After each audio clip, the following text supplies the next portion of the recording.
আসসালামু আলাইকুম, সবাই কেমন আছে? আজকে ছোটো মাছ বিল থেকে ধরে নিয়ে আসছে ফারিয়ানের বাবা। আর মাছগুলো আইনে তারও শিক্ষা হয়েছে, আমারও শিক্ষা হয়েছে। এর আগে একদিন বলছি যে সবাই মাছ ধরে, বাড়ির কাছে নদী আছে, বিল আছে, একদিনে তো মাছ ধরে খাওয়াও না। এই কথা শুই না, আজকে ফজরে নামাজ পড়ে গেছে 4-5 জন লোকের সাথে মাছ ধরতে। আর এই যে এরকম হুজুরি মাছ যদি নিয়ে আসি, তাহলে আমার মতো মহিলা কিন্তু শিক্ষা হয়ে যায়। বাঁচতে বাঁচতে জানে একটা একটা করে পেট গেলায় আতুরি বের করছি। আর এই যে এই 4-5টা মাছ আবার বটিতে করতে হবে। এই যে এইভাবে একটা একটা করে কতটা সময় যে লাগতেছে। এখন 10টা বেজে গেছে গা। এগুলো ধুয়ে আবার রান্না করতে আসতে হবে। আবার এই যে চুলার পর যেখানে মাছ কাটছি বিয়া, এই যে তো বৃষ্টি, বাইরে বৃষ্টি থাকার কারণে এখানে বসে কাটাকাটি করতেছি। এখন ধুইব কীভাবে, এটাও একটা যন্ত্রণা।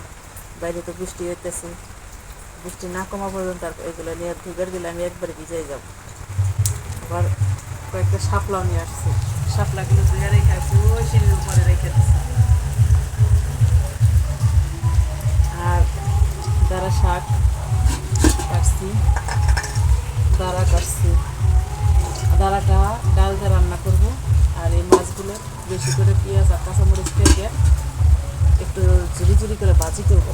গরম গরম ভাতের সাথে কিন্তু এভাবে খেতে ভালো লাগে।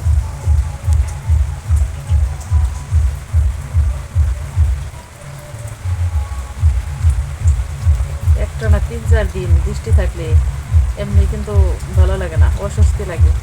কারণ বাইরে বেরোনো যায় না, আর আমাদের তো গ্রামের বাড়িতে বের না হলে হয় না। সব কাজ কিন্তু বাইরে, হাঁড়ি পাতিল ধোয়া, রান্না করতে আসা, আবার যে তরু তরকারি কাইটে বাইরে থেকে ধুয়ে নিয়ে আসা, তারপরে কিন্তু রান্না করতে বসতে পারি।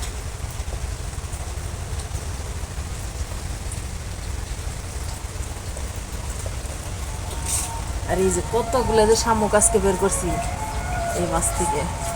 মুরগি দেখা হয়। শামুক, এই শামুকটা না আমার কাছে অনেক সুন্দর লাগে।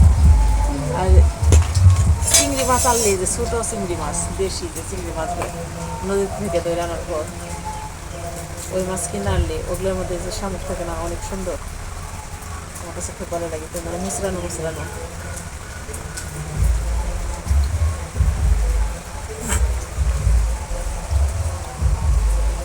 আর এই মাছ ধোয়ার পরে এই যে এক মুঠো হয়ে যাবো, এতগুলো থাকে না।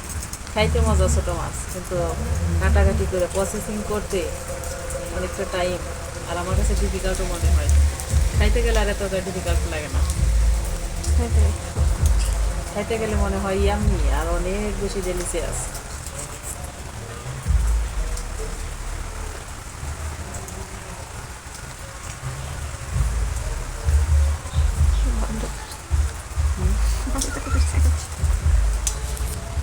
ভিজে গেছে।